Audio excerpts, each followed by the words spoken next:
wabarakatuh. Perkenalkan, nama saya Desi Triani, NIM 2008739.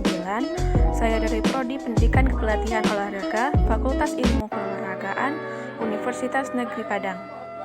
Baiklah, di sini saya akan mempresentasikan materi yang akan saya presentasikan adalah bagaimana Pancasila menjadi sistem etika.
Aliran-aliran etika. Etika keutamaan atau etika kebijakan adalah teori yang mempelajari keutamaan atau virtue, artinya mempelajari tentang perbuatan manusia itu baik atau buruk.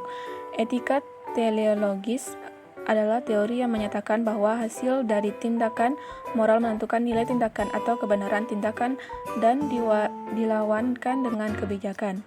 Etika deontologis adalah teori etika yang bersangkutan dengan kewajiban moral sebagai hal yang benar dan bukannya membicarakan tujuan atau akibat.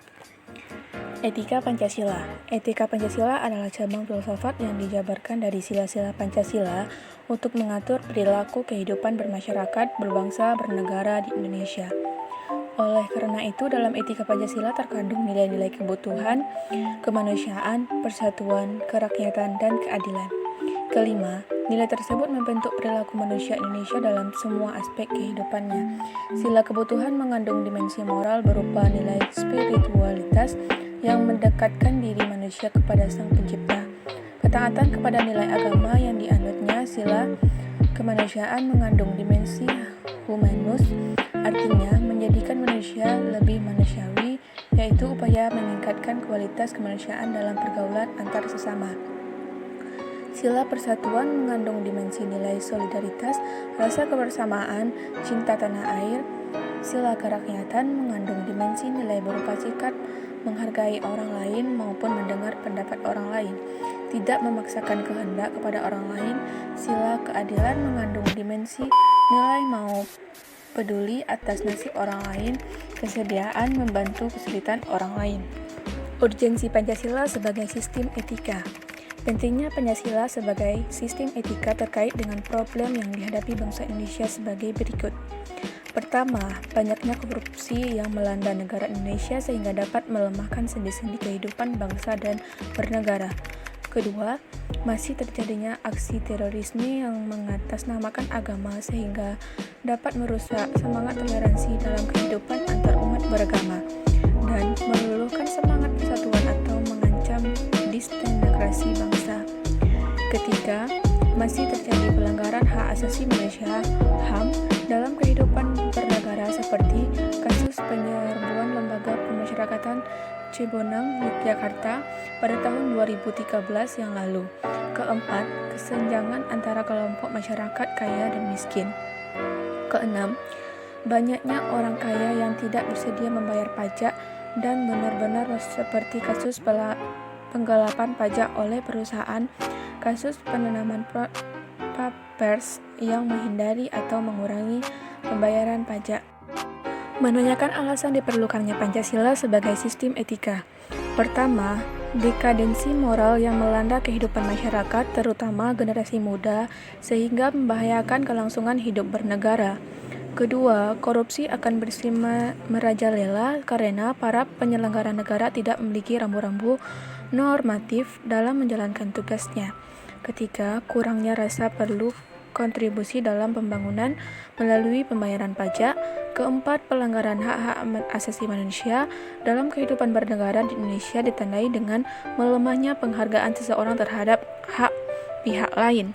Kelima, kerusakan lingkungan yang berdampak terhadap berbagai aspek kehidupan manusia seperti kesehatan, kelancaran penerbangan, nasib generasi yang akan datang, global warming, perubahan cuaca, dan lain sebagainya. Kasus-kasus tersebut menunjukkan bahwa kesadaran terhadap nilai-nilai Pancasila sebagai sistem etika belum mendapat tempat yang tepat di hati masyarakat. Menggali sumber historis, sosiologis, politis tentang Pancasila sebagai sistem etika. 1. Sumber historis. Pada zaman Orde Lama, Pancasila sebagai sistem etika masih berbentuk sebagai filosofis Grundlage atau Weltanschauung. Artinya, nilai-nilai Pancasila belum ditegaskan ke dalam sistem etika, tetapi nilai-nilai moral telah terdapat pada pandangan hidup masyarakat. Masyarakat dalam masa Orde Lama telah mengenal nilai-nilai kemandirian bangsa yang oleh Presiden Soekarno disebut dengan istilah berdikari, berdiri di atas kaki sendiri.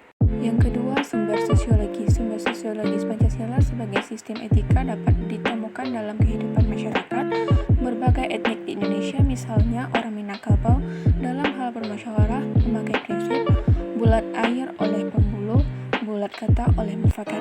Masih banyak lagi mutiara kearifan lokal yang bertebaran di bumi Indonesia ini sehingga memerlukan penelitian yang lebih mendalam. Yang ketiga, sumber politis. Sumber politis Pancasila sebagai sistem etika terdapat dalam norma-norma dasar sebagai sumber penyusunan berbagai peraturan perundang-undangan Indonesia. Membangun argumen tentang dinamika dan tantangan Pancasila sebagai sistem etika. 1. Argumen tentang dinamika Pancasila sebagai sistem etika.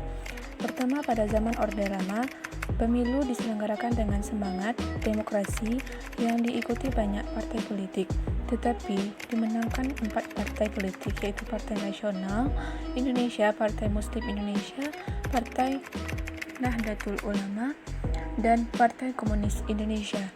Kedua, pada Orde Baru, sistem etika Pancasila diletakkan dalam bentuk penataran P4. Ketiga, sistem etika Pancasila pada era reformasi tenggelam dalam euforia demokrasi. Kedua, argumen tentang Pancasila sebagai sistem etika. Pertama, hakikat sila ketuhanan terletak pada keyakinan bangsa Indonesia bahwa Tuhan sebagai penjamin prinsip-prinsip moral. Kedua, hakikat sila kemanusiaan terletak pada actus humanus, yaitu tindakan manusia yang mengandung implikasi dan konsekuensi moral yang dibedakan dengan actus homini, yaitu tindakan manusia yang biasa. Ketiga, sila persatuan terletak pada kesediaan untuk hidup bersama sebagai warga bangsa yang mementingkan masalah bangsa di atas kepentingan individu atau kelompok. Keempat, hakikat sila kerakyatan terletak pada prinsip musyawarah atau mufakat. Kelima, hakikat sila keadilan sosial bagi seluruh rakyat Indonesia merupakan perwujudan dari sistem etika yang tidak menekankan pada kewajiban semata atau menekankan pada tujuan belaka, tetapi lebih menonjol keutamaan yang terkandung dalam nilai keadilan itu sendiri. Pancasila sebagai sistem etika. Pertama, meletakkan sila-sila Pancasila sebagai sistem etika berarti menempatkan Pancasila sebagai sumber moral inspirasi bagi penentu sikap, tindakan, keputusan yang diambil setiap warga negara. Kedua, Pancasila sebagai sistem etika sebagai guidance bagi setiap warga negara sehingga memiliki orientasi yang jelas dalam tata pergaulan baik lokal, nasional, regional maupun internasional. Ketiga, Pancasila sebagai sistem etika dapat menjadi dasar analisis bagi berbagai kewajiban kebijakan yang dibuat oleh penyelenggara negara sehingga tidak keluar dari semangat negara kebangsaan yang berjiwa Pancasialis. Keempat, Pancasila sebagai sistem etika dapat menjadi filter untuk menyaring pluralitas. Terima kasih, sekian dari saya. Assalamualaikum warahmatullahi wabarakatuh.